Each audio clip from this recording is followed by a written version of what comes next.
सभी को नमस्कार। इस वक्त हम हैं बागेश्वर जनपद के दफौड़ नायल गांव में, जहां पर सुबह भारी बारिश के चलते एक मकान धराशायी हो गया। आज सुबह लगभग 4 बजे एक मकान अचानक भर भराकर गिर गया, जिससे एक ही परिवार के 3 सदस्य घायल हो गए। घटना के समय घर के सभी सदस्य गहरी नींद में सोए हुए थे, जिससे किसी को संभलने तक का मौका नहीं मिला।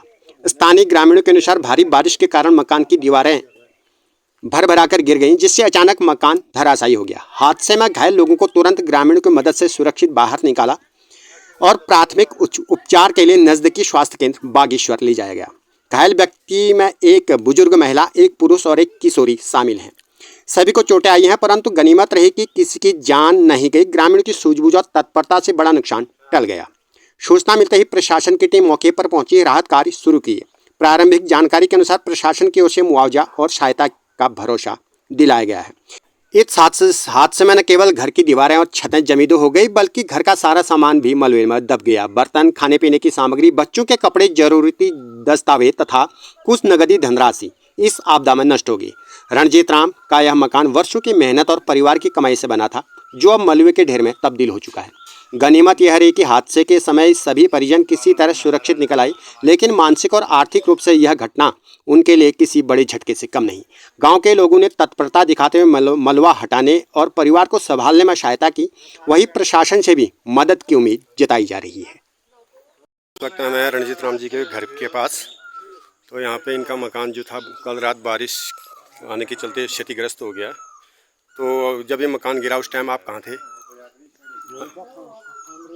अंदर सोए थे? सभी लोग सोए थे अंदर? अच्छा, यहाँ पे हमारे कुछ ग्रामीण लोग बैठे हुए हैं। तो गोपाल दा, हम आपसे जानकारी चाहते हैं कि जो ये मकान क्षतिग्रस्त हुआ है नीचे, ये कितने बजे हुआ? 4 बजे। 4 बजे के आसपास।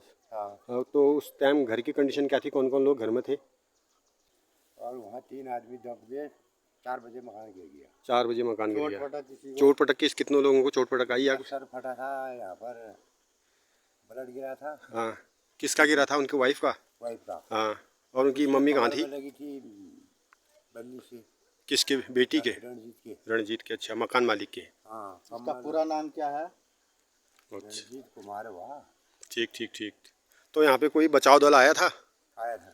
कितने बजे आए थे? अभी आए थे 4 बजे। अच्छा। क्या प्रस्तावित करके गए वो? कुछ अपनी बातें रख के गए होंगे। बना के गए वो टेंट बना के गए? हाँ। अच्छा। टेंट बनाया कि ये वाला घर में भी तिरपाल डाला उन्होंने। अच्छा। खाने की व्यवस्था भी दे गए वो, चावल, आटा और दाल, हाल, तेल और कपड़े दे गए। अच्छा। बिस्तर भी दे गए। चलिए, ठीक है। तो शासन प्रशासन से दफौड़ गांव की पुकार है कि इनकी मदद करें। यह परिवार खुले आसमान के नीचे ठंडी रातें और बरसात की बूंदें झेलने को मजबूर है। न सिर पर छत है, न पैरों के नीचे ठोस जमीन का भरोसा। इस कठिन समय में इनकी एक ही उम्मीद है, शासन और प्रशासन से मदद। यह हादसा सिर्फ एक दीवार की छत गिरने का नहीं, बल्कि एक मेहनतकश परिवार की जिंदगी की नींव हिल जाने जैसा है। रणजीत राम पेशे से मजदूर हैं और दूसरे के घरों में काम करके अपनी परिवार का पेट पालते हैं। घर में एक वृद्ध माँ है, पत्नी है और 2 मासूम बच्चे, जिनकी सारी आशाएं अब मलबे के ढेर में दबी हुई हैं। जब शासन आमजन के दुख में सहभागी बनता है, तभी विकास की परिभाषा पूर्ण होती है। आज जरूरत है कि इंसानियत आगे आए और इस मेहनतकश परिवार को दोबारा जीने की एक नई शुरुआत मिल सके। और साथ ही समस्त दफौड़ गांव शासन प्रशासन से विनम्र अपील करता है कि इस पीड़ित परिवार को की हालत बहुत गंभीर है। इस समस्या को गंभीरता से लें। रणजीत राम को एक स्थायी आवास मुहैया कराया जाए, ताकि उनका परिवार सुरक्षित और सम्मानजनक जीवन जी सके। साथ ही तात्कालिक राहत के रूप में आवश्यक सामग्री, आर्थिक सहायता और पुनर्निर्माण में सहयोग दिया जाए।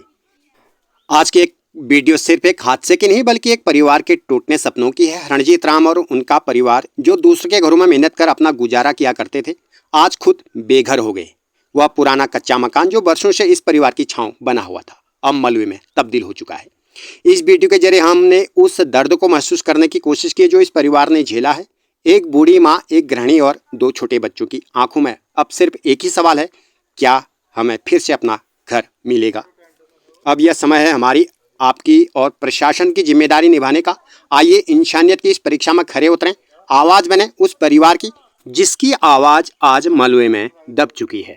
आखिर में समस्त द फोर्ट नाइल की जनता यही आपसे कहेगी कि घर सिर्फ ईंट और मिट्टी से नहीं बनते, वो उम्मीदों और संघर्षों और आशीर्वाद से बनते हैं। चलिए मिलकर किसी उजड़े घर को फिर से बसाने की एक छोटी सी कोशिश करें। आप सभी का धन्यवाद।